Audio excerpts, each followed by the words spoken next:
Hi everyone, welcome back to another lesson. If you're new to this channel, my name is Farhan and I help accounting students like you ace your exams. Today we have got a past exam paper for the subject code 0985 and this is paper 1, multiple choice questions from October-November 2020, but obviously students who are doing 0452 and also 7707 can benefit as well.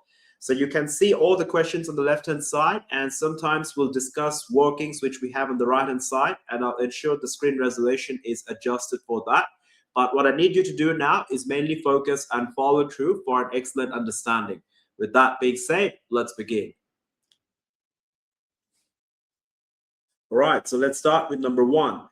A trader prepares financial statements each year. What do these assist the trader to do? Now we are given 4 options, starting with option A. Calculate the amount owing to credit suppliers. That cannot be the case because when we think of preparing financial statements, we are talking about the income statement and we are talking about the balance sheet, also known as the statement of financial position. Now in the first option, it's talking about the amount owing to credit suppliers. That is something we can only extract from the purchase ledger control account, which is a summary of all the transactions that we have with all the credit suppliers of the business. And it is such as credit purchases, any purchase returns or return outwards, any payments we have made to our credit suppliers, and also any discount that we have received for prompt payments. All right. So option A is definitely not a choice we'll select. What about option B? Calculate the cash drawings. Definitely not, because when we prepare the financial statements, we're more interested in the profit that the business has made and also more interested in how many assets, what's the amount of liability, and what's the amount of equity that's within the business. So we are interested in knowing how much of the assets is financed with either liability or equity. And also we're interested in knowing the net profit, because if we could have these figures, then we could make a logical and a rational decision in terms of operational efficiency and also improving our profit margins as we move from one year to the next. So therefore, option B, which simply states calculate the cash drawings, cannot be an option because you could just figure that out based on workings. All right. What about option C? Check the bank statement balance. Definitely not, because the bank statement is something that is issued by the bank. It is from the perspective of the bank, which means this is a record that is coming from an external source, which is the bank. All right. So therefore, it has nothing to do with what's happening within the internal aspects of the business, which are used to prepare the financial statements, right? So therefore, option C is not also an answer selection.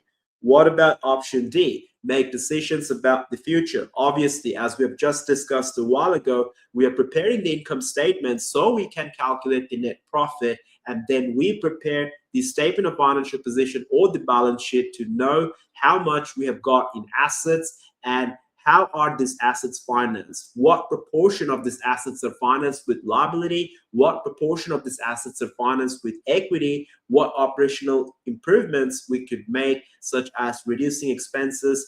What quality products we could source that could increase our sales and that could increase our profit margin? So this is again regarding decisions about the future on how we are going to fix the mistakes that we have figured out based on the financial statements and how we can improve them to better serve our customers with excellence and also ensure that our business generates significant profit. Okay. Now, therefore, we can select option D for number 1. What about question number 2? What is not an example of a bookkeeping entry? So when we think of a bookkeeper, it refers to the recording of day-to-day transactions by the bookkeeper. Now, the day-to-day transactions, if you're running a business that has significant amount of sales every day, let's say you've got $10,000 of sales transactions a day, that would mean you would have to sell multiple times, and each of these transactions need to be recorded, which is what a bookkeeper is responsible for. Not only that, in running your organization or business, you have ongoing expenditure, which also needs to be documented for the purpose of an accurate profit calculation.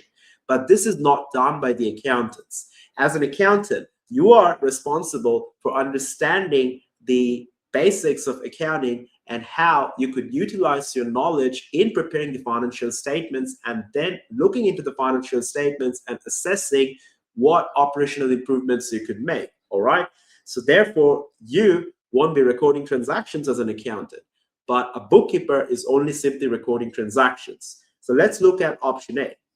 An entry made in the bank column of the cash book for a check received. Now, this is a bookkeeping entry. Why?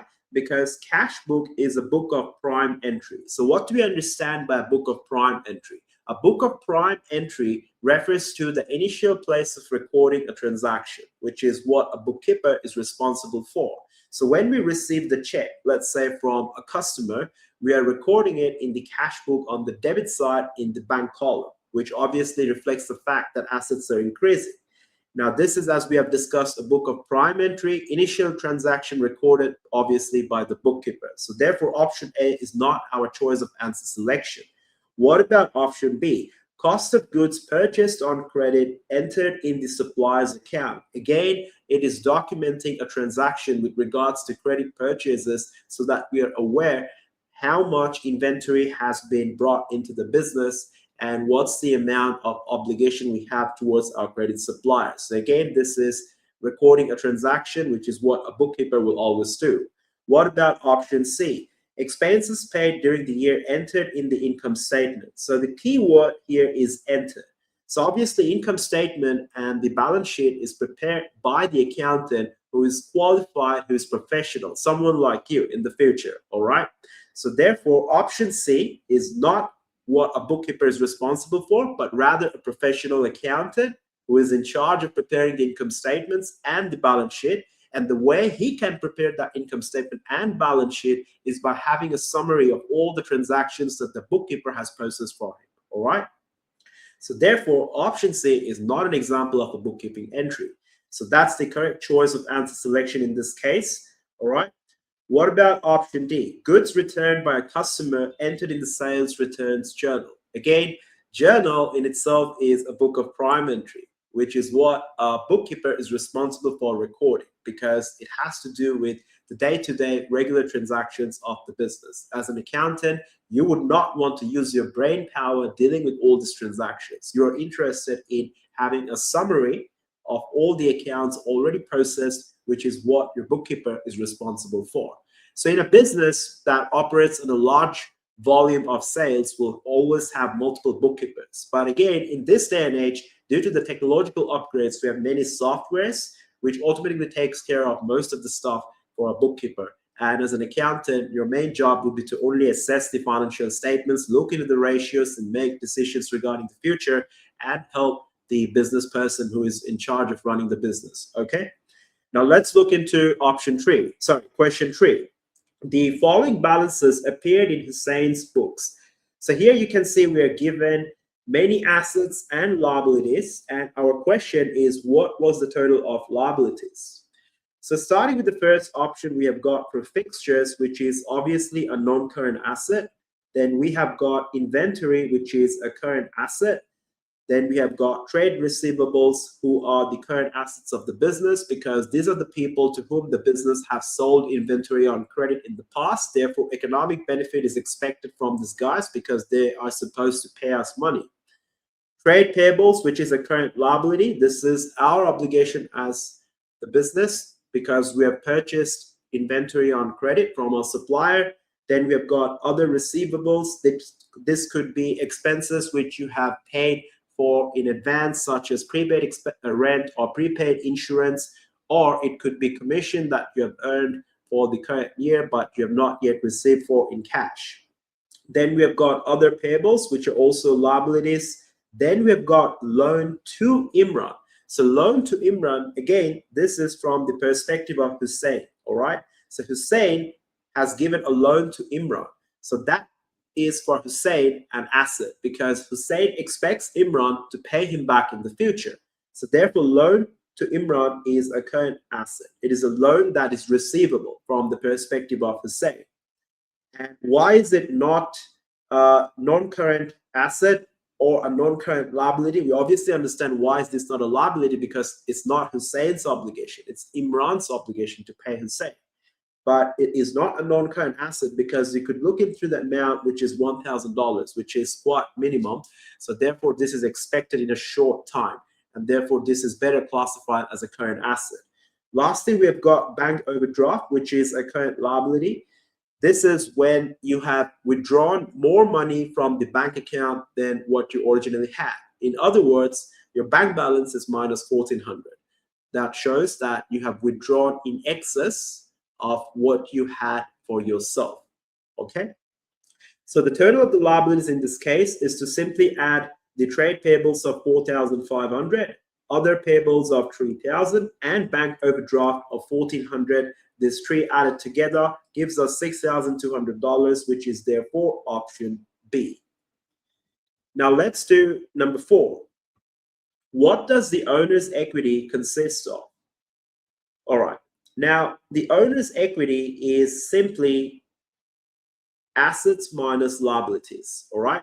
Because if you start with the basic accounting equation, which says that assets equal to equity plus liabilities, and if we use algebra and make equity the subject, then asset minus liabilities should give us the value for equity, all right? Now, let's go through each of the options that are given to us, starting with option A. The amount of money in the business bank account. This is definitely a current asset, which is what you will see in the statement of financial position on the balance sheet, all right? Because you could invest these funds that you've got in your bank account for the purpose of making more money. That is the whole purpose of you running a business. You buy inventory at wholesale price, then you make some adjustments wherever it is necessary based on the target market you are serving, and then you sell it to your customers at a markup, right? Now, what about option B? The amount owed by the business to the owner. So it's talking about owed by the business to the owner. So if I have a business and I said that I have got equity in there, it shows the amount which I have invested myself and also the amount in profits which I have made that can solely be attributable to my hard work. All right.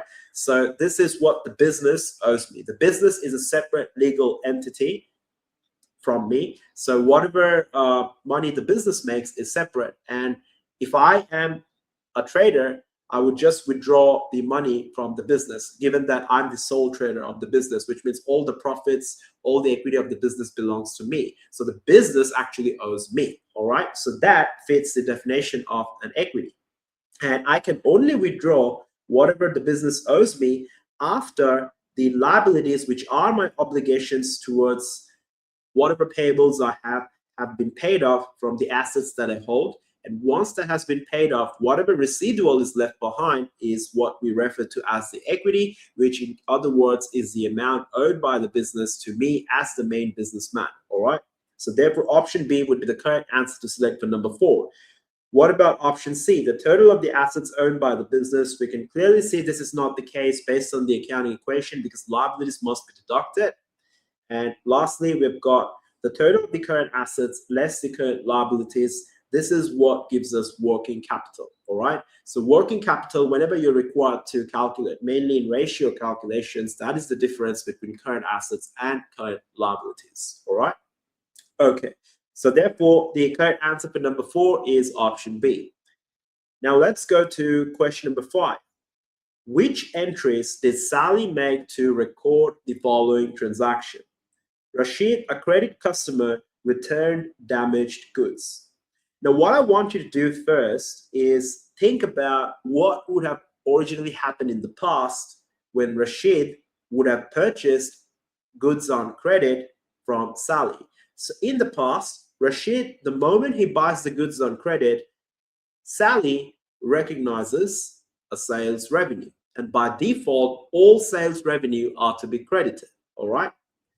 Simultaneously, we are debiting the account of Rashid, who is now a trade receivable or a credit customer of the business because we have sold inventory to Rashid on credit and Rashid is supposed to pay us back in the future. So what happened after some time when Rashid returns some of the goods that he originally bought from us? Okay. How do we reflect that in our books? So when Rashid returns some of the goods that he bought from us originally, our sales are going down. When sales go down, we don't do anything with the original sales account, all right? Because all the transactions that we record at a given point in time must be documented in sequential order. Like, you couldn't just go to the past and erase it.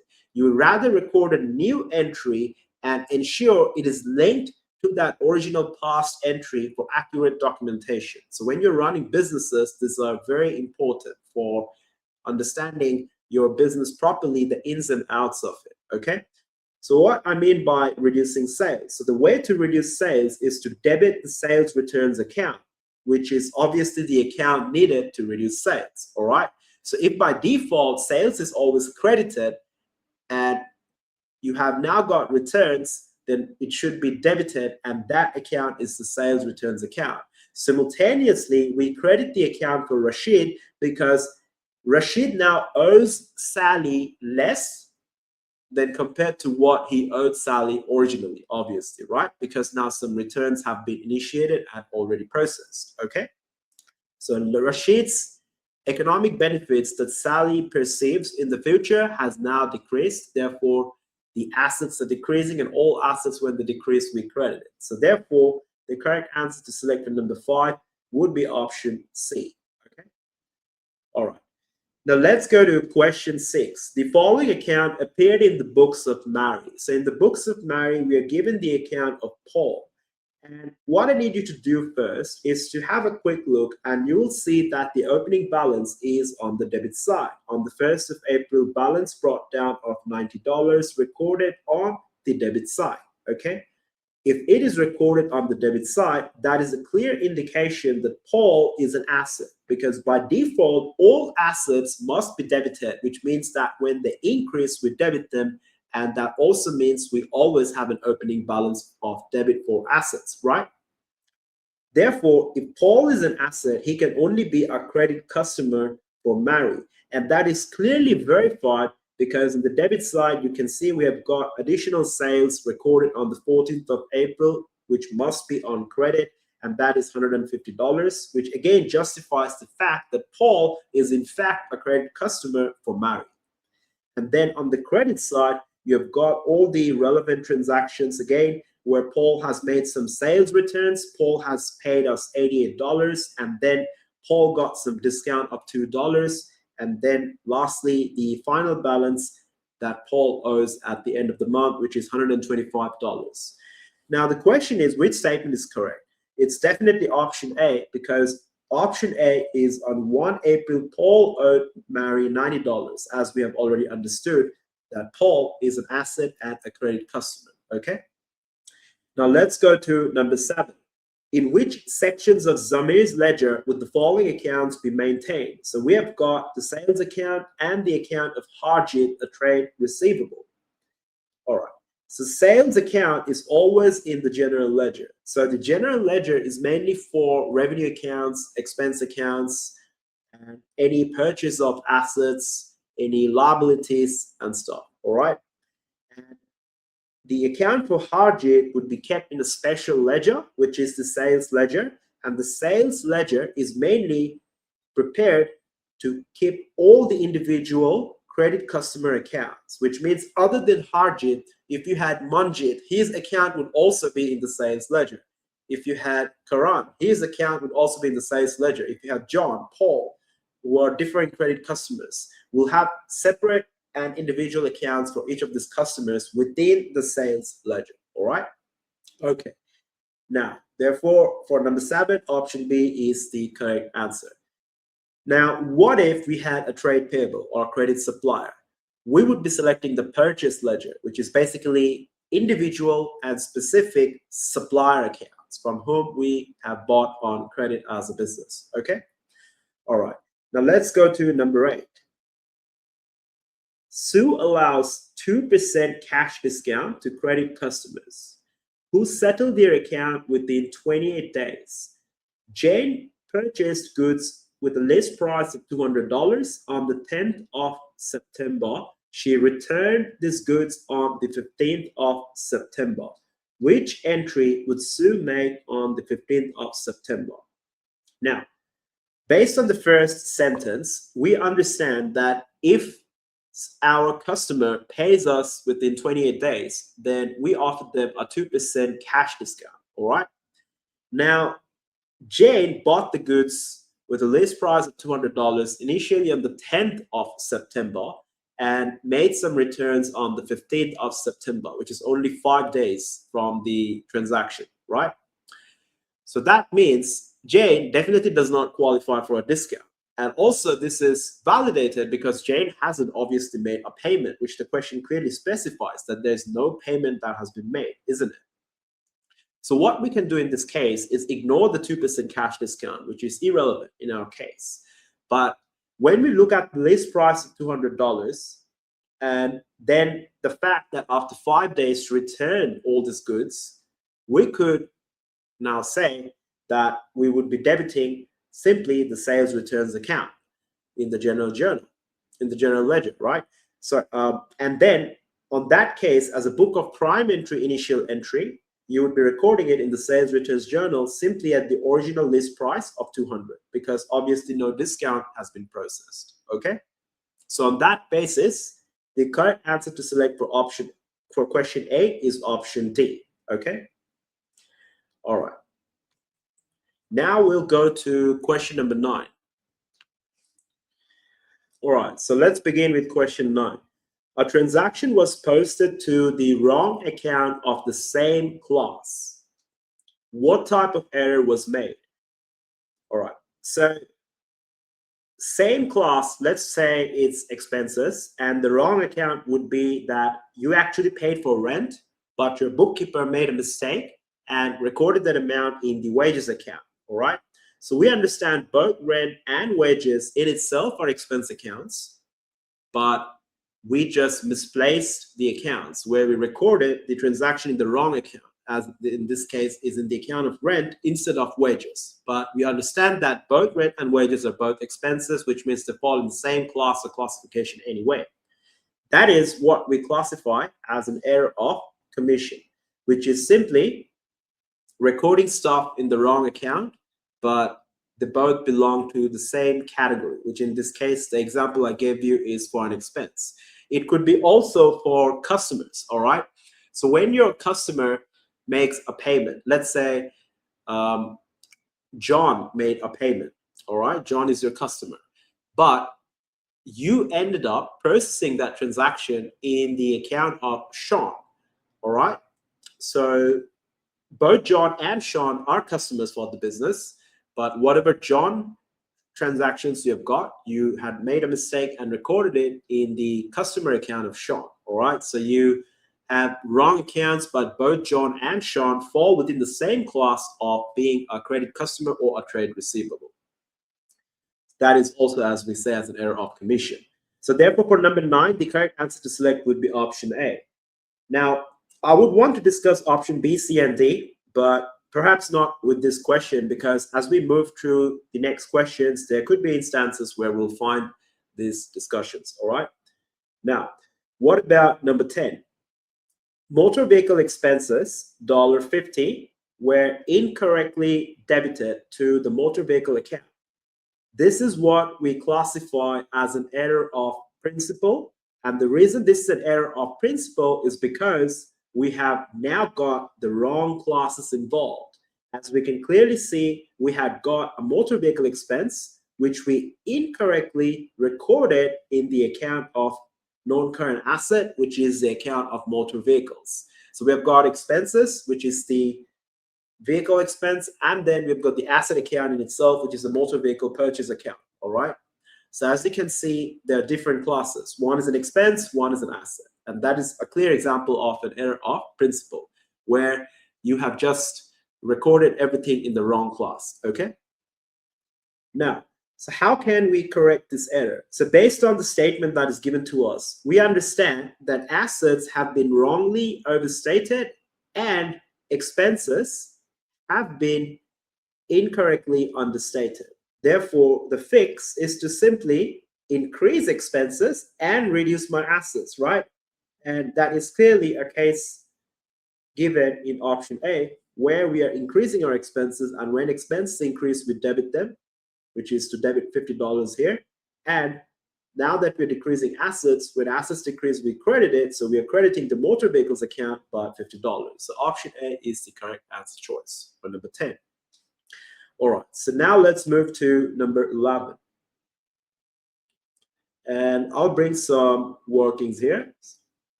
Caie calculated her draft profit for the year at $28,400. She later discovered the following errors. So the first error is rent prepaid by Caie was understated by $1,000. The second error, closing inventory was understated by $1,500. What was the correct profit for the year? So I need you to have a thorough attention span so you can understand how we can solve similar questions in the exam, all right? Now, let's start by correcting the first statement. We understand that rent has been prepaid by Caie. Rent in itself is an expense, all right?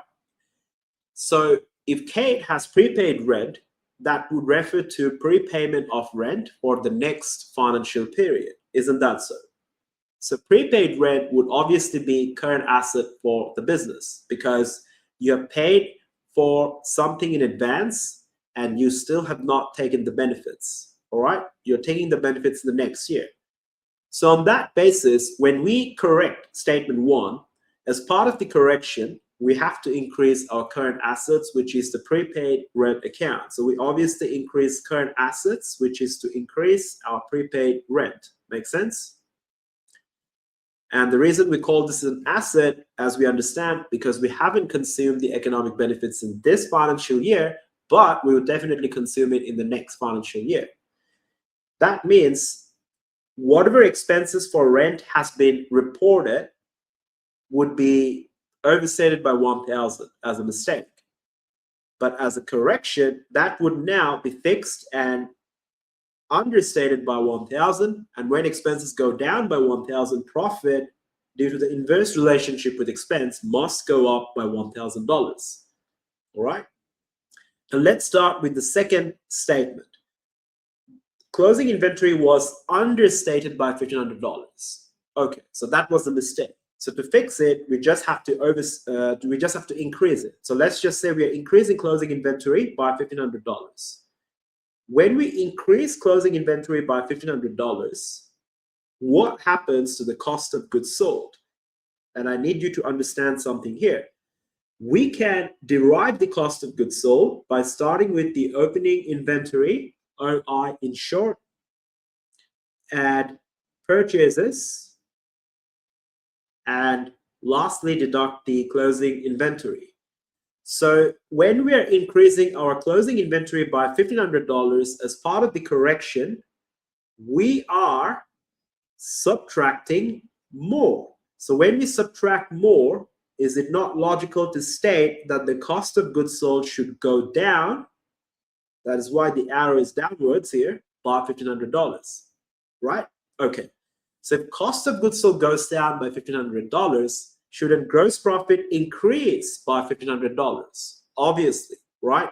Because the cost of items you brought into the business has gone down, which means now you are making a larger proportion as your profit. So therefore, gross profit should definitely go up. So when gross profit goes up, should a net profit go up? Obviously, it should. So therefore, net profit is to go up by $1,500 when we fix the closing inventory.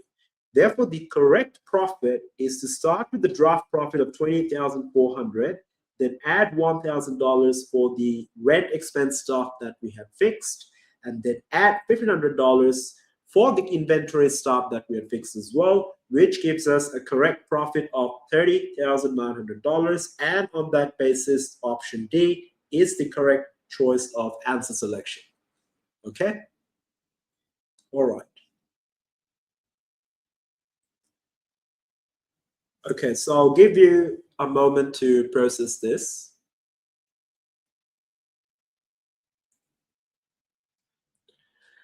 All right, so now let's start with question 12. A trader's bank statement showed a credit balance of $2,940. The following items had not been entered in the cash book. All right. Now, the bank statement, as we had discussed in a previous question, is issued, therefore, it is from the perspective of the bank. So the bank statement is a summary of money coming in to the bank account and money going out of the bank account, but only from the perspective of the bank. All right. So this is an external record. And when we think of the cash book, it is a book of prime entry, which our bookkeeper is responsible for. And in the cash book, we record transactions, which obviously refers to the balance available from our perspective as the business owner. So obviously we have got two different sources of validating and verifying our bank balance, which are the cash book from our perspective, therefore an internal record, and the bank statement, which is an external record prepared and issued by the bank. Now, those items which had not been entered in the cash book, which means that the items that we have not recorded are the bank interest received of $70 and the credit transfer of $280. Now, the bank interest received is money that would be deposited by the bank, all right? So therefore, it could be likely that we are not aware of it because it would be an automatic amount deposited. So now we have to ensure this entry is done in our cash book.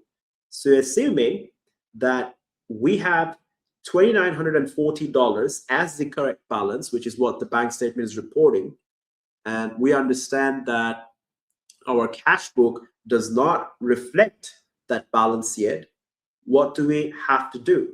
We have to subtract $70. The reason is because the question is asking, what was the debit balance in the cash book before it was updated? Before, all right? So prior to update, what was our balance? So prior to update, it is obvious that we would be missing out in recording this interest, right? So therefore, whatever balance is given by the bank, which is $2,940, we deduct an additional $70, which will ensure the balance that we originally had prior to any corrections. Does that make sense? Okay. Now, what about credit transfer of $280? So credit transfer of $280 is simply amounts transferred from one bank app to another bank app. So you may have seen your parents, they can easily transfer to their friends, or they can easily transfer to you if you have got a personal account for yourself, all right? So that means credit transfer would be processed by the bank because it would be an automatic money deposited from another party, right? But our cash book wouldn't be reflecting that. Therefore, our original balance in the cash book would also need to be $280 less. So again, we deduct $280, all right? So therefore, our cash book prior to any updates of these two transactions must have a balance of $2,590 debit, because it would definitely miss out in recording the bank interest received and the credit transfer, which is already processed within the bank statement. Does it make sense? Okay. Now, let's go to question number 13. What is a purpose of preparing a sales ledger control account? Now, the sales ledger control account is simply a summary of all the credit transactions we have which are with our credit customers, all right? So it could refer to credit sales. It could refer to payments that we have received from our customers. It could be cash discounts we have allowed our customers for prompt payment. It could be sales returns as well. But these are all a summary of transactions with all the customers, not individual customers, all right?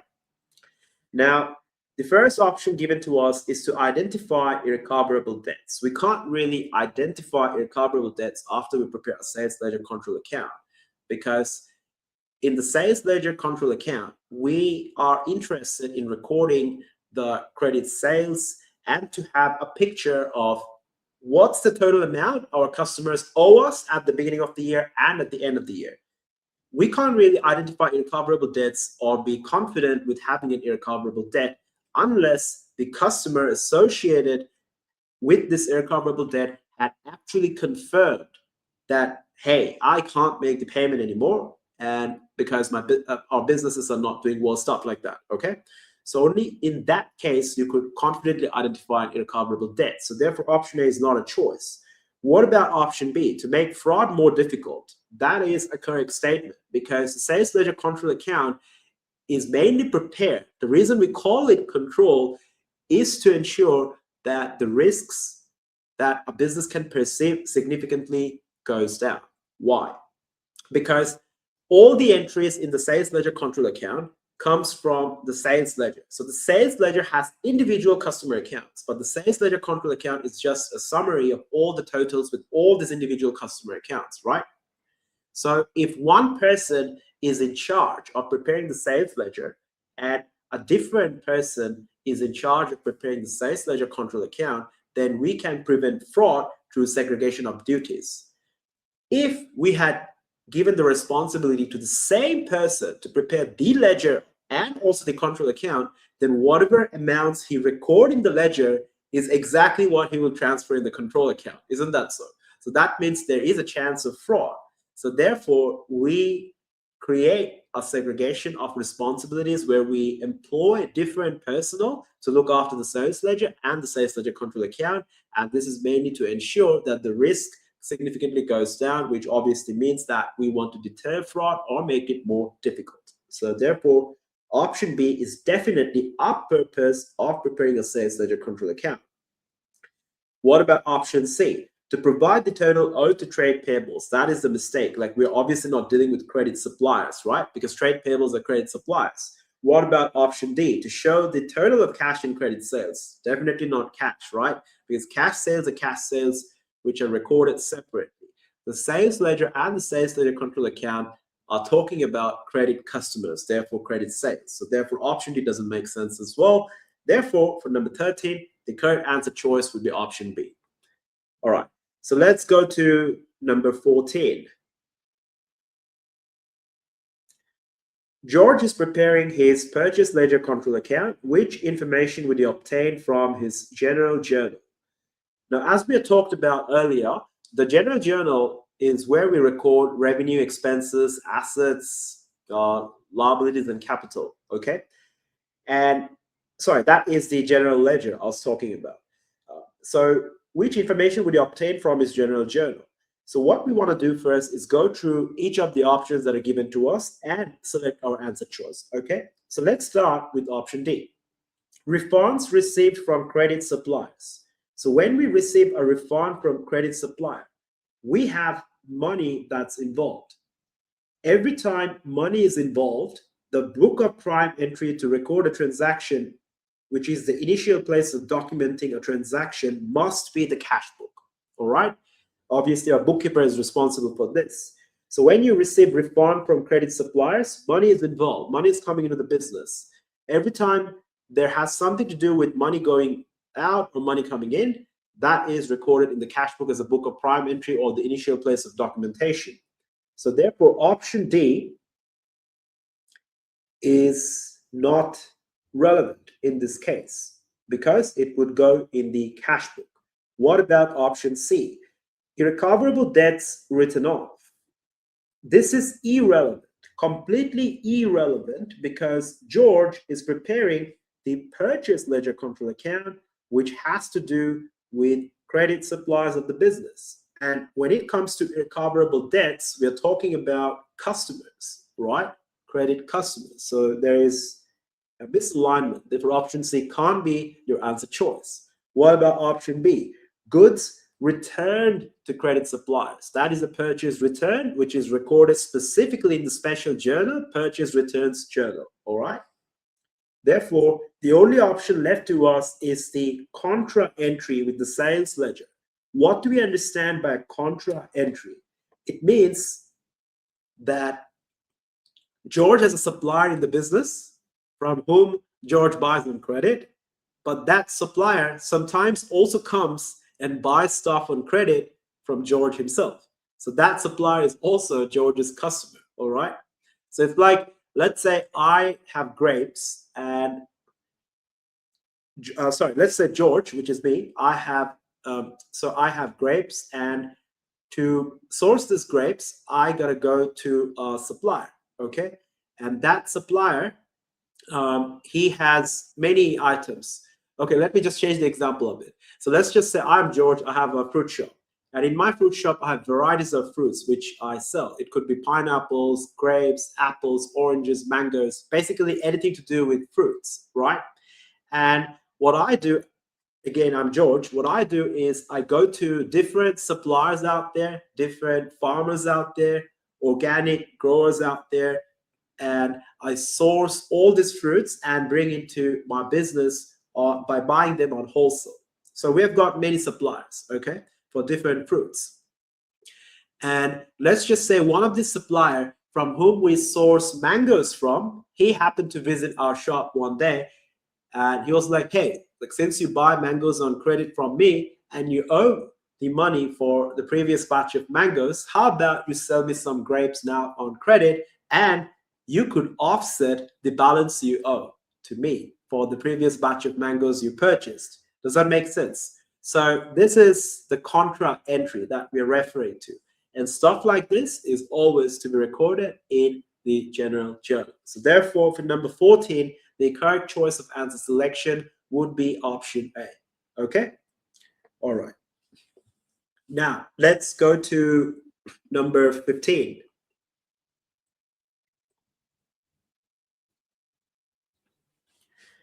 A trader debited the cost of repairing office equipment to the office equipment account. So this is what we call an error of principle, which we have already discussed before, where we have wrong classifications involved. As in this case, we could see that we incurred an expense, which is the repairs expense, but we recorded it as the purchase of a non-current asset by including it in the office equipment account.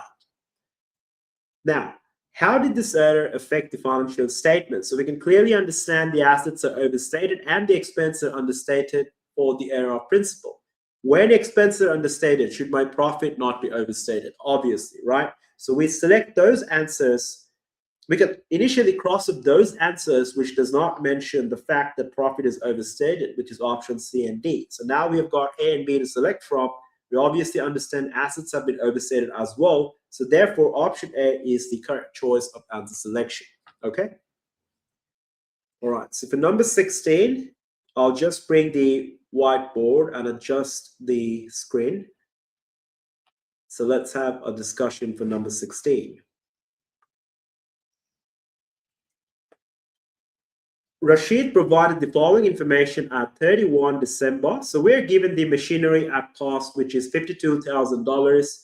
And we're given the provision for depreciation of machinery, which is $23,000. The provision for depreciation of machinery is also the same as accumulated depreciation or total depreciation we have got so far for the machinery since the day of purchase. Okay. Now, depreciation for the year is calculated at 20% on cost, which is synonymous to saying that we're using the straight line method. And after the statement of financial position was prepared, which is the balance sheet, it was found that the machinery repairs costing $2,000 had been debited to the machinery account. So obviously we've got an error of principle again, where wrong classifications are involved. As in this case, we can see expense recorded as an asset. What is the correct balance on the provision for depreciation or the total depreciation of machinery account? All right. So we can clearly understand that assets have been overstated by $2,000, right? And if that is the case, should not our depreciation be overstated as well? Because we have extra $2,000 recorded in the asset account. Therefore, the amount of overstatement for depreciation is 20% being the depreciation rate multiplied on the extra amount that we had recorded as our assets, which is $2,000, which gives us an overstated depreciation of $400. If the current total balance at the end of the year is $23,000, therefore post-correction, it should be $22,600 simply because we are subtracting the $400 which we had recorded by mistake as an overstatement, right? So therefore, on that basis for number 16, the correct answer to select would be option B. All right, so now let's go to number 17. a machine which cost $32,000 was sold for $14,000. The total depreciation at the date of disposal was $15,000. What was the profit or loss on disposal? Okay. First of all, we want to capture the net book value. You must capture the net book value, derive the net book value, or calculate the net book value every time you want to find the profit or loss on disposal if it is not given to you. So the net book value at any given point in time can simply be calculated as the difference between the cost and the total depreciation. So the cost is $32,000, as we know from the first statement. The total depreciation in the second statement is given to us at $15,000 at the time of disposal, which gives us a net book value of $17,000. The net book value at any given point in time refers to the economic benefits that are still available for consumption by the business by utilizing that asset and helping the business generate more revenue, okay? Because the only purpose of buying assets in our business is so that we could utilize those assets and improve our operational efficiency and therefore generate more revenue, which in turn will increase our profits. Now, so if the net book value is $17,000 and we sold it for $40,000, which is the disposal proceeds, is it not obvious that we have sold it at a loss than what it was actually worth? We had $17,000 worth of economic benefits still within the asset, but we ended up selling it for $40,000. Therefore, we had made a loss, and that amount is $3,000. So therefore, on that basis, for number 17, the correct answer to select would be option B. Okay? All right. So now let's go to question 18.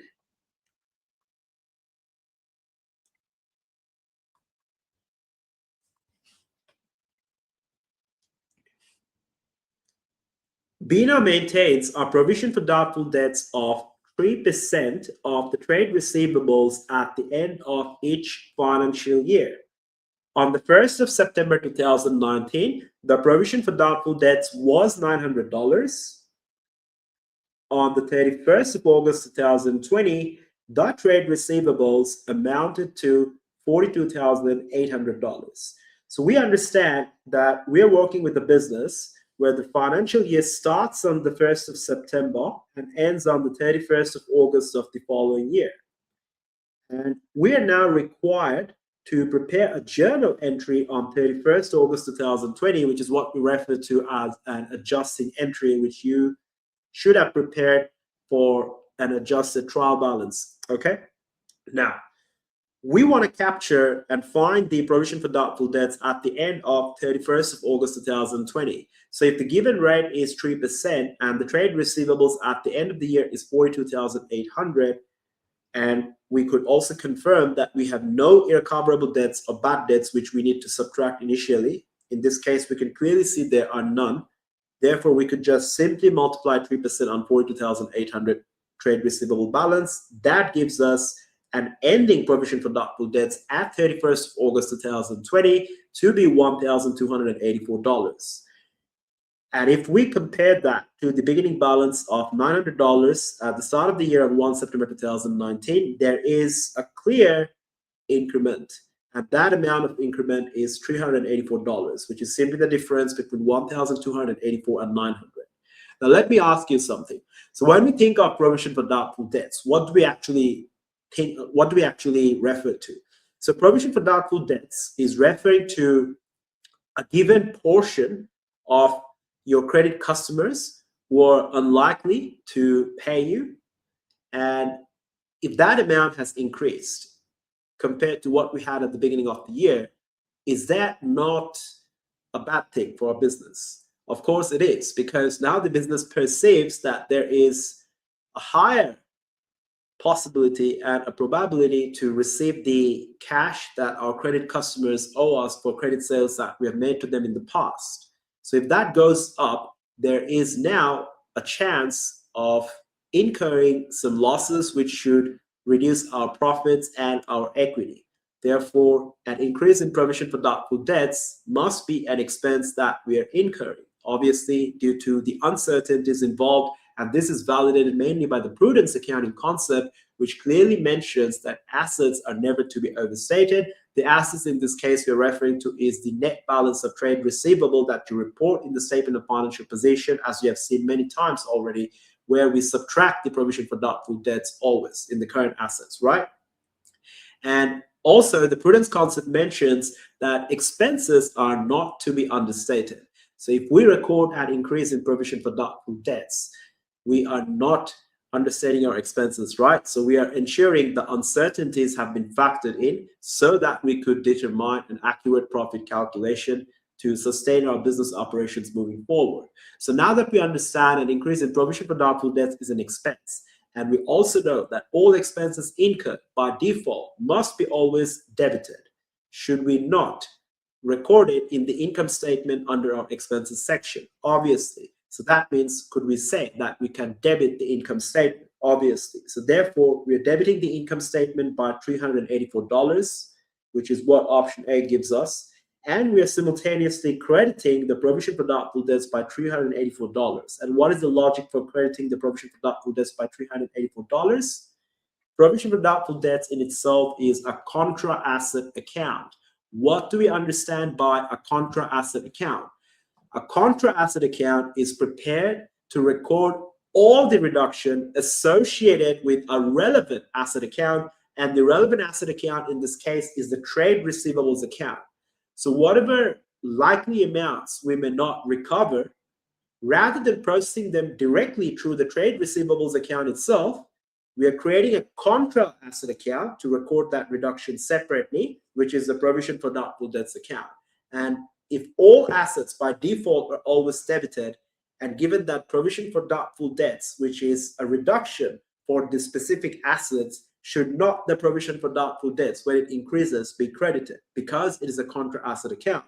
In other words, simply stating, all contra asset accounts must always be credited whenever it increases, which also means it should always have an opening balance on the credit side. Okay, so therefore we are crediting the provision for doubtful debts by 384. Okay, all right. So let's go to number 19. And I'll bring the whiteboard again on the right.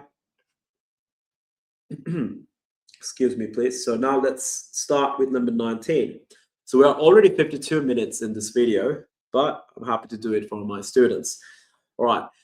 So Nirmal sells two products, product G and product H. The following information is available about his inventory at the end of the financial year. We have got two types of products. We've got product G and product H. We are given the number of units for each of these products. And then we're given the cost price per unit and also the net realizable value per unit. It was found that 100 units of product G were damaged and were unsellable. What was the total value of Nirmal's inventory? Okay, so first thing first, if we can have our attention on the right-hand side of the whiteboard. So always remember, inventory is valued at lower of cost and net realizable value. So this is an international accounting standard. So in future years, when you're studying accounting on a professional or higher level, there is where you will refer to specific accounting standards. But for now, you could just simply remember the sentence. Inventory is valued at lower of cost and net realizable value. So let's use this statement to answer the question. We know that we originally have 1,000 units for product G, don't we? And underneath the table, a statement is clearly mentioned, which says that 100 units are damaged and they can't be sold. So on that basis, you have to throw those 100 units away and you'll be left with 900 units for product G, right? Now, what is the relevant cost for product G again? Cost price per unit, that's $2. And the net realizable value is $2.50. So which one is the lower? The cost. So therefore, we are valuing this remaining 900 units at $2 cost price, which gives us $800 as the total cost for product G. All right. Now, what about product H? For product H, we have got 800 units. And if you refer to the cost price, it's $1.5 a unit. And if you refer to the net realizable value, it's $1.20 a unit. Therefore, obviously, net realizable value is the lower amount. Therefore, for product H, we just take 1.2 as the lower amount to value our inventory, and we multiply that with 800 units available. That gives us $960 in the total inventory valuation relevant to product H. Altogether, product G and H added together, 1800 plus 960 gives us $2,760, and therefore option A is the answer to select. All right, so let's look into number 20. What is not a service business? So basically, which business has products involved?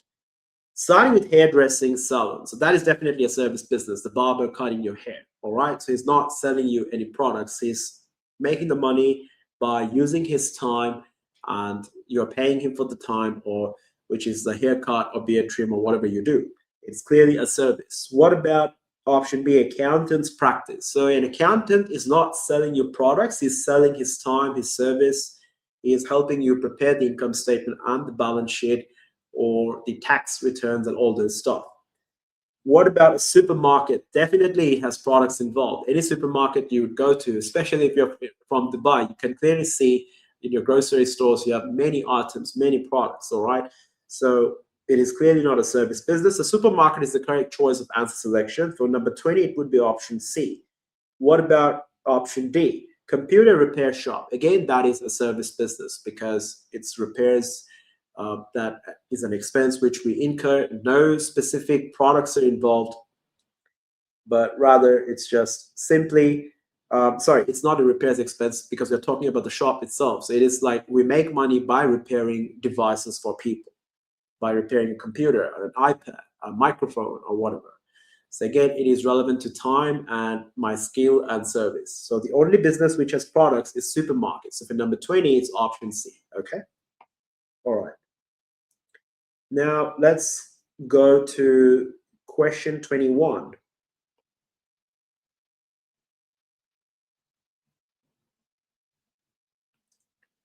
Okay. The financial period of Peter ends on 30 September. On 1 August 2020, Peter received rent of $1,000. This covered the period from 1 July to 30 November 2020. What entry will be made in the statement of financial position on 30 September 2020. So as we understand, we're working with a business where the financial year ends on 30 September. And on the 1st of August, Peter received rent. All right, so if Peter is receiving rent, it clearly justifies Peter being a landlord, and there is a tenant that is involved. And Peter has got some spare space, which is renting out to the tenant, and obviously the tenant pays him rent, which means Peter is receiving the rent, therefore it is rent income that we are talking about, all right? So on the 1st of August 2020, $1,000 was received by Peter, and this $1,000 was relevant to the months of July, August, September, October, and November, which are 5 months in total, right? July, August, September, October, and November, 5 months in total. So $1,000 is for 5 months. Then monthly rent should definitely be $200, which is 1,000 divided by 5. Okay. Now, we are preparing financial statements at 30 September 2020. So from July to September 2020, we have 3 months, July, August, and September. So Peter can only earn rent income for this 3 months, which would be 200 multiplied by 3, that is $600. And therefore, when the financial statements are prepared, in the income statement, this is the amount that Peter can report as an actual income that has been earned, which are the 3 months of July, August, and September in the same financial year, where we're preparing the financial statements at the last day, which is 30 September 2020. So $600 is the actual rental income Peter has earned from the tenant. And the $400, which is now left aside, given that originally we received $1,000, that $400 refers to the rent paid in advance for the 2 months in the next financial year, starting 1 October 2020, which are the months of October and November, right? Therefore, that is rent received in advance of $400. That is rent we received from our tenant in advance, which means that now Peter has an obligation to the tenant to make sure that the tenant must use the space for which the tenant already paid for in advance for the months of October and November in the next financial year. So when we prepared the balance sheet at 30 September 2020, we record that this is a current liability, the fact that we have received 2 months of rent, total $400 in advance, and this is an obligation for us because we have not yet earned it. We are obligated to allow our tenant to utilize that space, and once the tenant has utilized the space in the months of October and November, only then that rent is something we could call as income earned. But when we prepared the statement of financial position in this year at 30 September 2020, we recorded as current liability $400 for the additional rent payment of 2 months received for the months of October and November, given that we are doing our statements at 30 September 2020. Okay, so option C is the correct choice of answer selection. Let's go to number 22. Okay. In addition to the share of profit, a partner receives interest in capital, salary, and discharged interest in drawings. How are these recorded in the ledger accounts of the partner? All right. So when we think of partnership, we think of current account as one of the ledger accounts, and the current account is prepared to track the movements in equity, basically whatever money the partner makes from the partnership during the year, whatever drawings the partner makes from the business during the year, and whatever interest is received from capital, and whatever interest is paid out on any drawings. Now, when we think of interest in capital, this increases the balance that the partner has in the business, right? And current account is an equity account which must be credited when it increases. All equity accounts by default are credited when they increase, which means that any interest in capital is money coming in to the bank account of the partner. Therefore, the partner's investment in the business has actually borne some fruits. Therefore, obviously, this is an equity increase, which is to be credited. So we credit it in the current account. When we think of the salary, this is also money that the partner receives from the business. That is, again, going to increase the equity of the partner in the business, which is processed through the current account, and all equities are always credited. So that is, again, to credit the current account for salary received. What about interest in drawings? If a partner makes drawings from the business, then he pays an interest to the business. So this is going out from the partner's pocket to the business. So therefore, from the perspective of the partner, he knows that his equity is decreasing, right? So therefore, current account being an equity account, if it decreases, will now have to be debited. So any interest in drawings you've got will be recorded on the debit side of the current account. Any salary you've got, you'll be recording it on the credit side of the current account.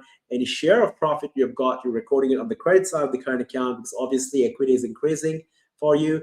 Any salary you receive from the business is also increasing your fruits from the business. So again, you are recorded on the credit side.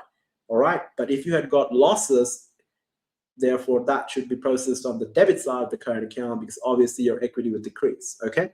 So for number 22, the correct answer to select would be option C. And that is what we have done. All right. Now let's go to question 23. All right, so number 23, our sports club provided the following information. So within this table, we are given the subscriptions for the year. We are given the profit and sale of refreshments. We are given depreciation, rent and insurance, and wages. The question is explicitly asking us to calculate the total income for the year.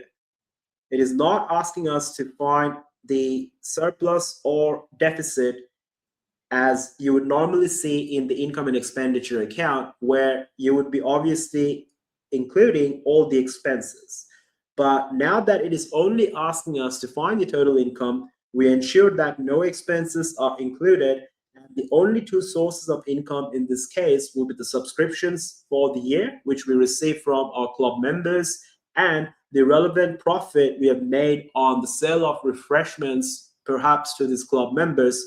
Therefore, the two amounts added would be 26,800 plus 4,200, which is 31,000. On that basis, the correct option to select would be option D for number 23. All right. Okay, so let's go to number 24, and I've got some workings to explain in this case. All right. A club was formed on the 1st of July 2019. During the year ended 30 June 2020, subscriptions received from members totaled $2,500. This included $120 paid in advance for the next financial year. Subscriptions outstanding on 30 June 2020 amounted to $280. How much was recorded for subscriptions in the income and expenditure account for the year ended 30 June 2020?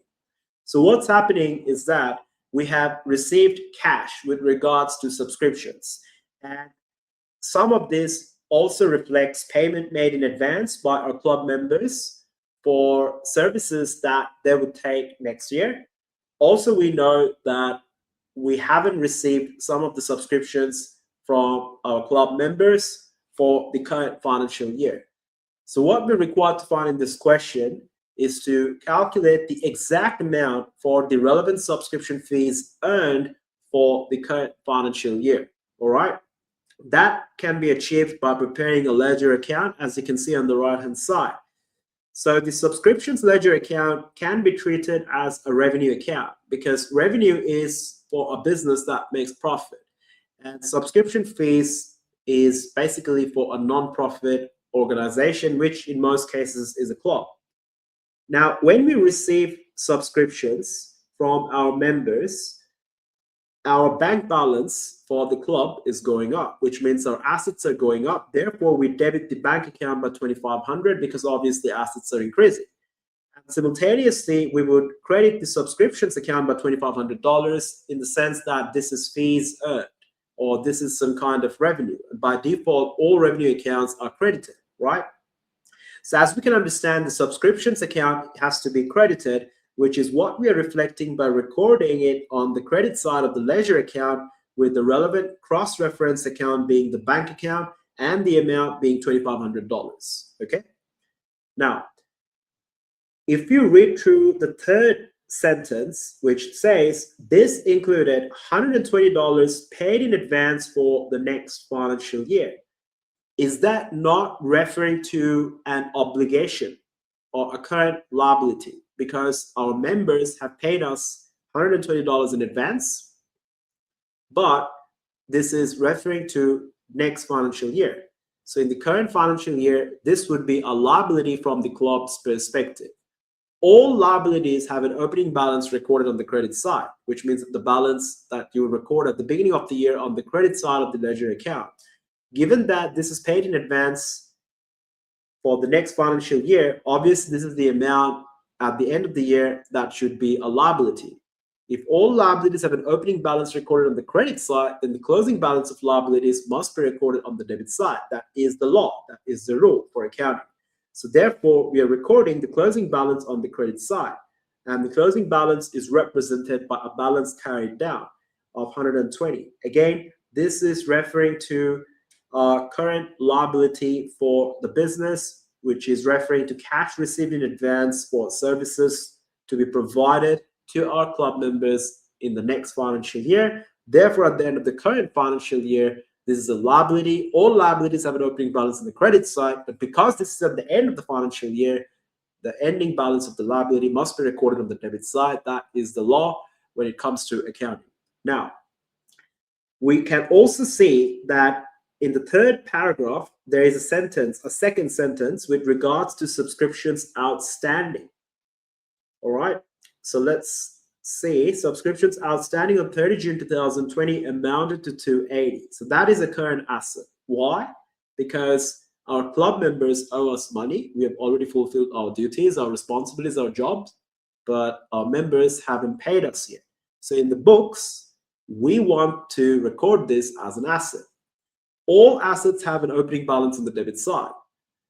And as we have discussed the laws for liability, the similar laws should apply for closing balance of assets, which must be recorded on the credit side of the ledger account. So that is what we have done. Balance carried down 280, okay? Recorded on the credit side, clearly indicating that this is the closing balance of an asset.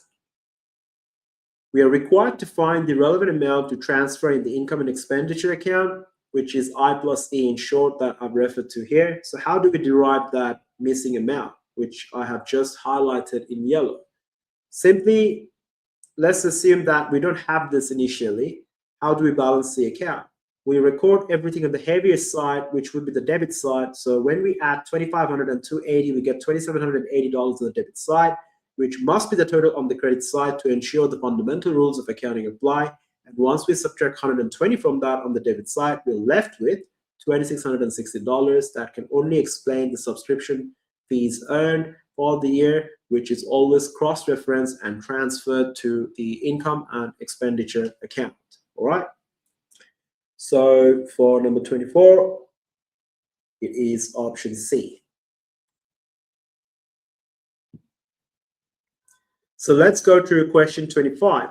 Anthony does not keep a full set of accounting records. He knows his opening and closing cash balances and wishes to calculate his cash sales. Which item does Anthony not need in order to calculate his cash sales? So if you think about it logically, we are dealing with cash. So we know the opening balance, we know the closing balance, and whatever cash we deposited in the bank account, whatever cash we withdrew from the business for our private use, whatever cash we paid for expenses, this could just be simply be sorted with the plus and minus, right? But when it comes to cash discount, is there any actual involvement of cash that is involved? Is there any actual substance in this case? What do we understand by cash discount? So cash discount is only offered for credit sales, right? So if there is a credit sales to begin with, and if the credit customer makes a prompt payment, only then we are generous enough to give the customers some discount. So for the cash discount to happen, there needs to be a credit sales. Is that in any way relevant to finding cash sales? Obviously not. So therefore, for number 25, it is option B, which is cash discount. Generally, we call this discount allowed, which is an expense that you'll find in the income statement, recorded obviously in the expenses section. Okay, so what about number 26? A trader has not maintained a full set of accounting records. How can she derive the credit sales for the year? All right, so I think I should show you the ledger account here. All right. So credit sales can be derived from the sales ledger control account, which is a summary showing the transactions with all the credit customers of the business. So a collective total for returns, collective total for net sales, collective total for discounts, collective total for payments received. So let's draw that account first. So the sales ledger control account. So the sales ledger control account, we've got the opening balance on the debit side, always, because that refers to the amount owed by our credit customers, followed by the recording of credit sales on the debit side. Then on the credit side, we've got any discounts we have allowed, any sales returns, which obviously reduces the amount owed by our credit customers, and lastly, any payments received from our credit customers in our bank account.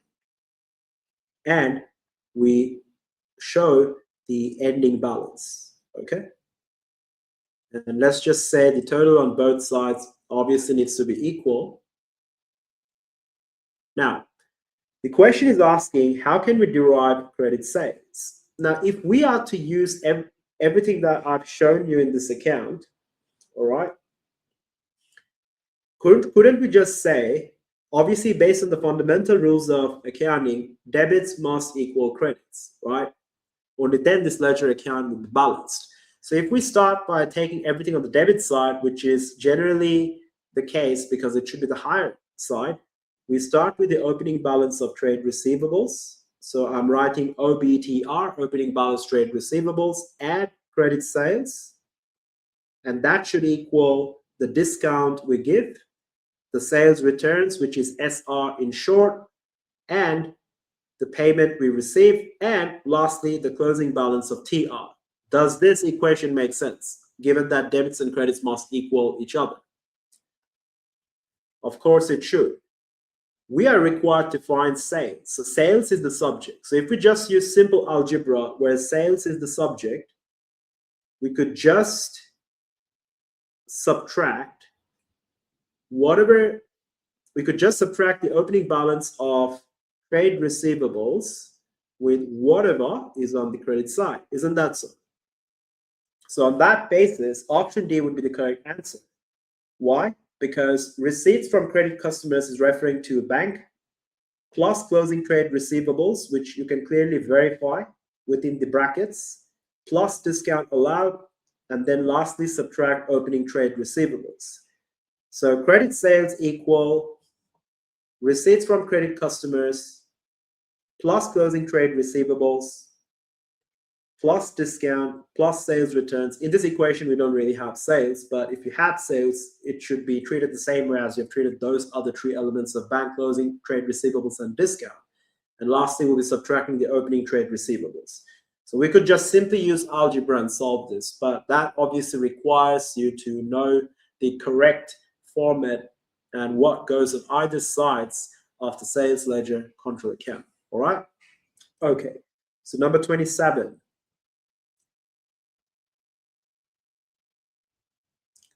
So I'll bring the whiteboard for this question. Okay.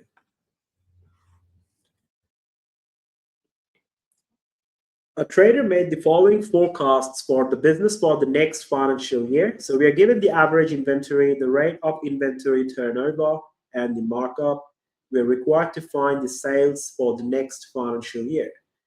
Now, inventory turnover is simply cost of goods sold divided by average inventory. So if that is the case, we have been provided with inventory turnover of 6 and an average inventory of 80,000. Therefore, cost of goods sold can easily be calculated by multiplying the inventory turnover with the average inventory, which gives us $480,000. Okay? And markup is simply gross profit divided by cost of sales. So if markup is 25%, gross profit is simply the multiplication of the markup of 25 with the cost of sales, which gives us a gross profit of 120,000. And if sales minus cost of goods sold equal gross profit, and that gross profit is 120, when cost of goods sold is 480, then sales must be 600,000. Only then everything makes sense, isn't it? So therefore, for number 27, the correct option to select would be D. Okay. All right, so now we are moving to question 28.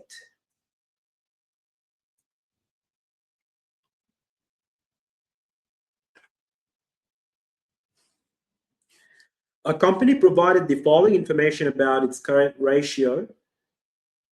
What would explain the changes in the ratio? All right, so first of all, how can we derive the current ratio? The current ratio is simply current assets divided by current liabilities, right? And based on the numbers given to us, we can clearly see that the current ratio has been increasing from 2.3 to 2.4 in year 2, and then from 2.4 to 2.5 in year 3. So when can current ratios increase? Logically speaking, if you just refer to the equation for current ratio, which is current assets by current liabilities, current ratio can only increase when my current assets go up or when my current liabilities go down, obviously. Because if your current liabilities go down, then your denominator as a whole goes down, which means you're dividing the numerator by a lesser amount, which would obviously increase the overall amount for current ratio, right? So now let's go through each of the options that are given to us, starting with option A. Inventory is decreasing. So when inventory decreases, assets are decreasing. And if assets decrease, your current ratio should decrease. So option A is not an answer choice. What about option B? Other payables are increasing. Other payables refers to obligation for the business. So if that increases, then the current liability increases. So in the formula for current ratio, which is current assets divided by current liabilities, if current liabilities are increasing, your denominator is increasing, which means now you're dividing more. And if you're dividing your numerator by a higher amount, then the overall value should be going down. Therefore, the current ratio decreases. Therefore, option B is not an answer choice. What about option C? Other receivables are increasing. Pretty straightforward. Current assets are increasing, and therefore current ratio should increase. So option C is the correct choice. Option D is talking about trade receivables decreasing, which is again referring to current assets decreasing. And if assets decrease, ratio should decrease. So D is not what we select. We only select option C for number 28. Okay? All right. Number 29. A trader wants to improve his gross margin. How can this be done? So when we think of gross margin, is it not simply gross profit divided by sales? Because margin is the same as sales, all right?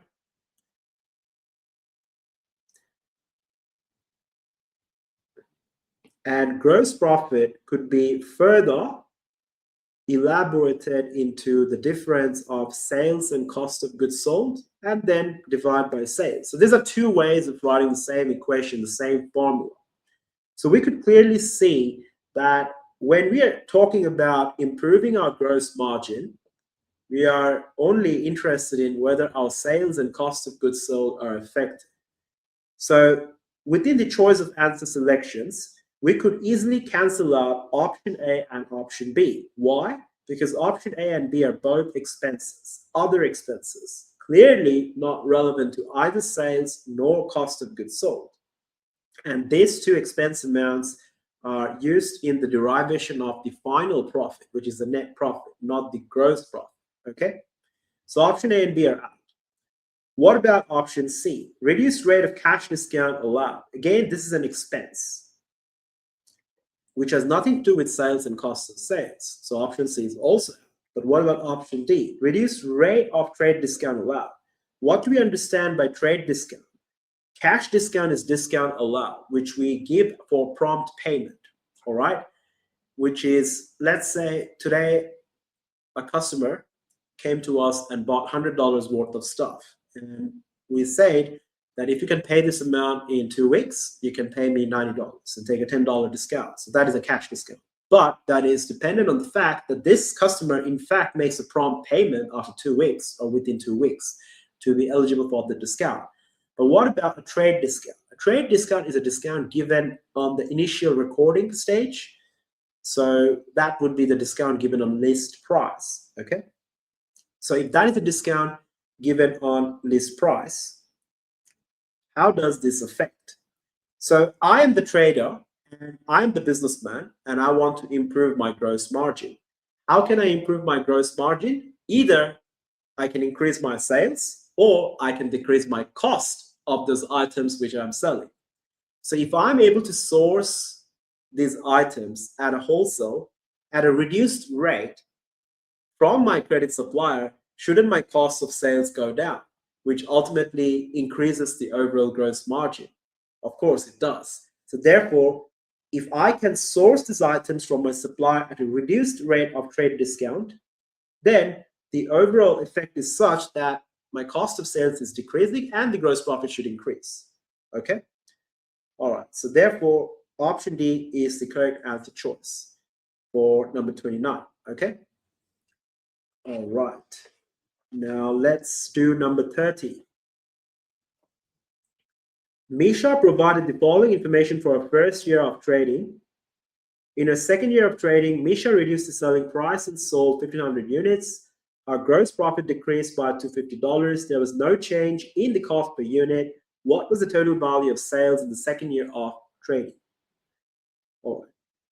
So first of all, we have to see the amount for the gross profit that we had got in the first year of trading, which is 5,500.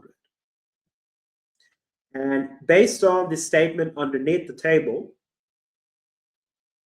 for the second year, gross profit decreases by 250. Therefore, the new gross profit is simply the difference between 5,000 and 250, which is 5,250. Now that we have the new gross profit, let's find the new cost of sales. Given that the question clearly mentions in the last sentence that there was no change in the cost per unit, which means we value the 1,500 units we have sold in the second year at a cost of $4.50, same as previous year. So 1,500 units which we have sold in the second year at the same cost of $4.50 a unit gives us a total cost of goods sold for the second year to be $6,750. So if sales minus cost of goods sold equal to gross profit, and we can make sales is subject using algebra, which should be equal to the total of gross profit and cost of goods sold, then we just simply add 5,250 with 6,750, and that gives us $12,000 as the total value of sales in the second year, which is option C for number 30. All right. Okay. We are almost 90 minutes into our lesson. We've got 5 more questions.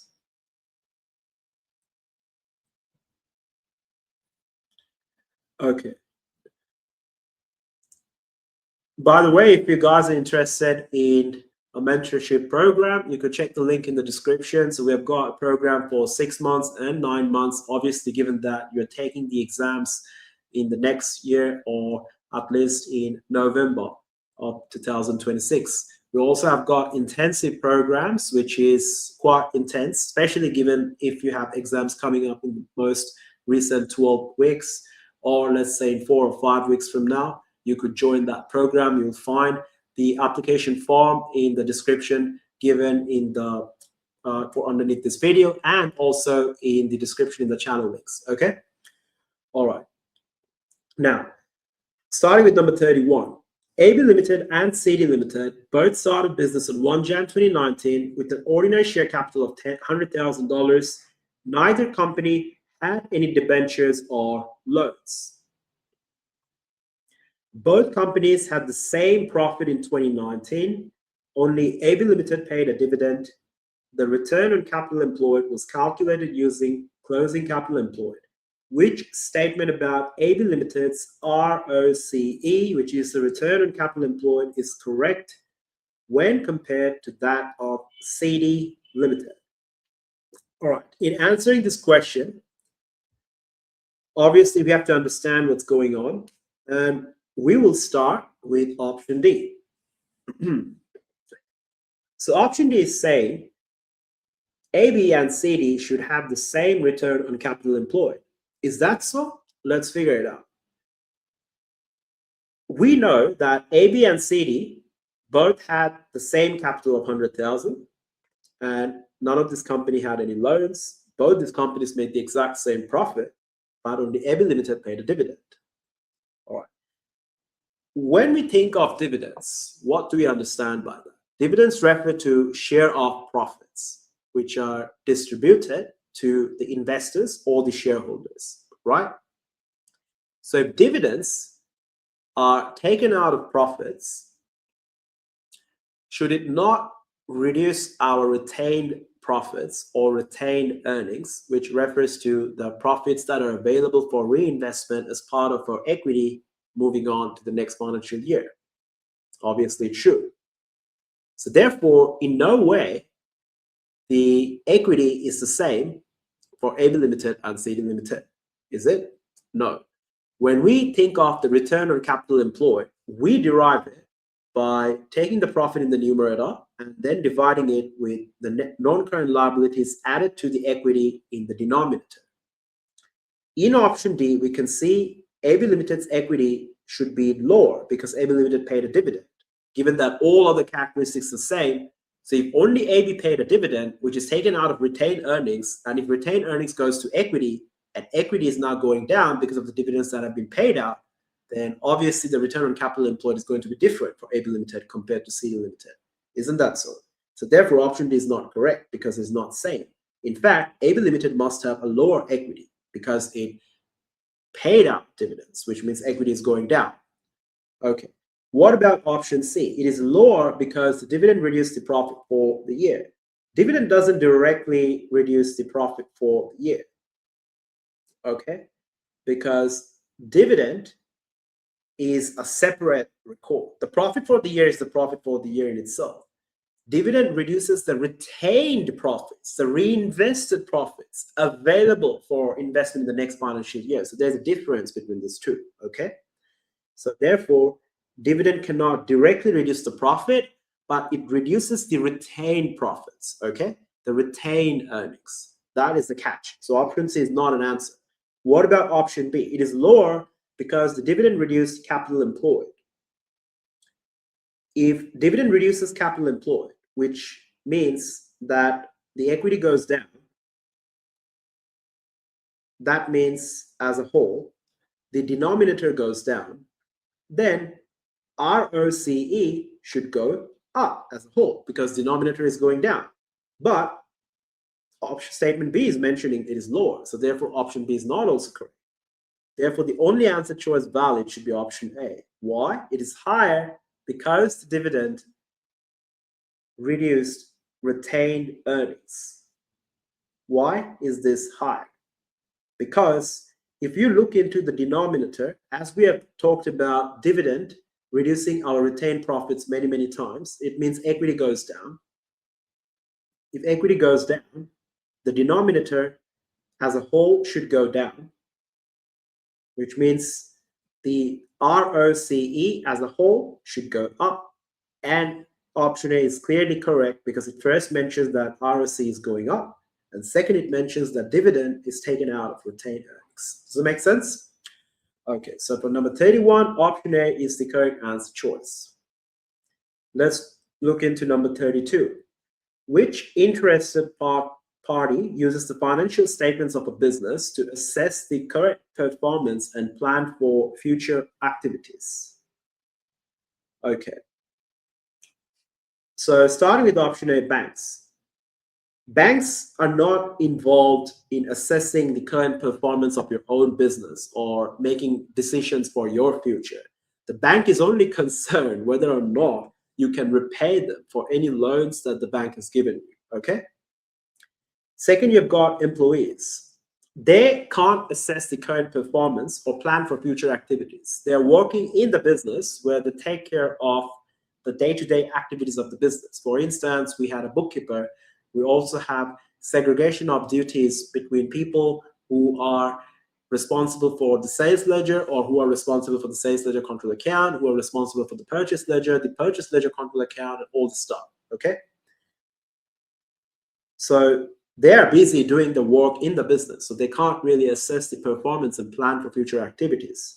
So employees are not also an option. What about government? The government doesn't plan for you or assess your performance.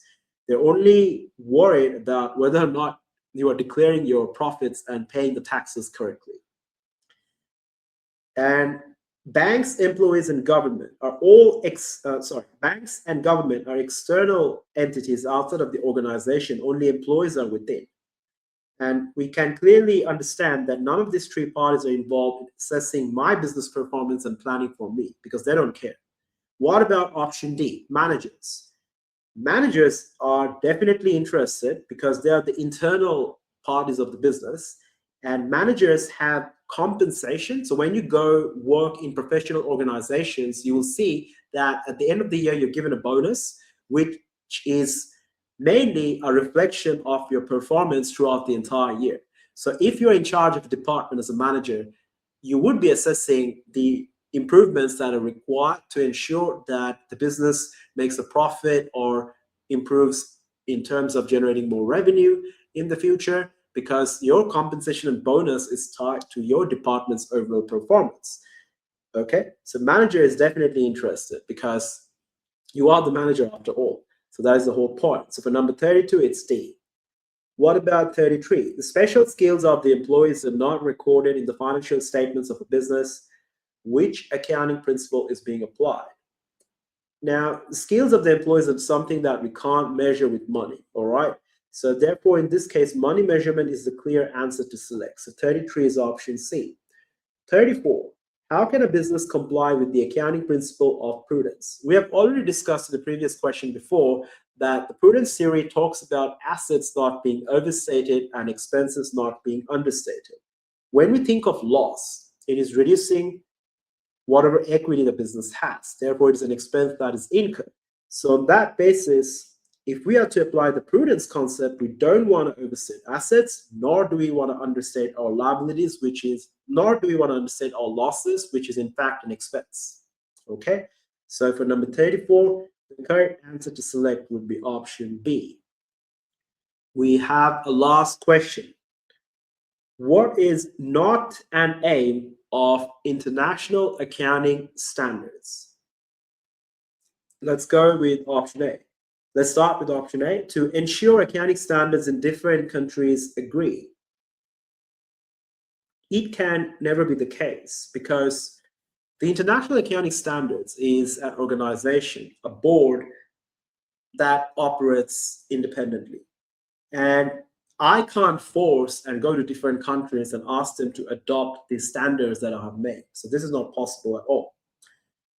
What about option B? To establish an organization to set standards in... Oh, sorry, I think I should explain this again. Apologize. What is not an aim of international accounting standards? So they're asking us about which is not the aim. Option A is definitely an aim because we are ensuring that accounting standards in different countries agree. For example, if you are in Dubai or if you're in the United Arab Emirates, where a lot of the UK accounting staff is also involved when it comes to different businesses from different cities, right? So there we have this international accounting standards, which is directly a balance between what many countries such as the UK report and what in the United Arab Emirates we want to report. That is clearly an aim. I apologize for my earlier explanation. What about option B? To establish an organization to set standards in every country. That is what I was referring to by my explanation, that we can't make the governments adopt our standards. So we can't really establish an organization and set the standards ourselves in every country. That is never possible. The governments won't allow this. This is what I was referring to in terms of my explanation. So option B is not the aim, okay? So 35, option B is the correct choice. Let's go to option C and D. To make it easier to compare companies' financial statements. This makes sense, obviously, because think about it. Let's say you're an investor with $1 million and you're interested in investing in the mining sector because you're very fascinated with mining. You could either invest in the mining sector in China or you could invest in the mining sector in Australia. You have got two companies from Australia and from China. Again, both are from different countries, but if international accounting standards are adopted and you can see the financial statements presented using the same standards, it would be easier for you as an investor to compare the line items in the income statement and balance sheet between the two countries, okay? All right, so that is clearly an A. What about D? To reduce the variety of accounting practices worldwide. Of course, that is the case because we want to simplify stuff for ourselves, because in the current worldwide scenario that we have, we can see many people are moving out from one country to another in search of better opportunities and stuff. And also that draws in many businesses, many investors, many like-minded people, many people who are interested in creating good things for the world. So those people who have money, if they're interested in all these things, we would want to make it simple for them by reducing the variety of accounting practices available. As you can see in the case of United Arab Emirates, which has opened the doors for all foreign investors worldwide. So again, foreign investors are coming from other countries. They're able to compare the differences in potential business opportunities they have in their country for similar sectors compared to what we've got in the UAE or Dubai or countries like India and other Gulf countries that you want to talk about, like Qatar, etc. Okay, so the aim is everything else, which is option A, C, and D, but definitely not option B. As we have just discussed, we can't go and ask governments, hey, like, can I prepare the standard? It's never going to be possible. Okay. All right. So for 35, the correct answer to select is option B. All right. Okay. So that's all for today's lesson. I believe you found value in this content. Make sure to drop a like and subscribe to this channel, and also share this channel with your friends, and check out the links in the description to book the form. And if you're interested in intensive sessions, given that your exams are coming soon, or if you're interested in the long-term and advanced mentorship program for preparation of the next financial year. With that being said, I will conclude today's lesson, and I'll see you in the next one.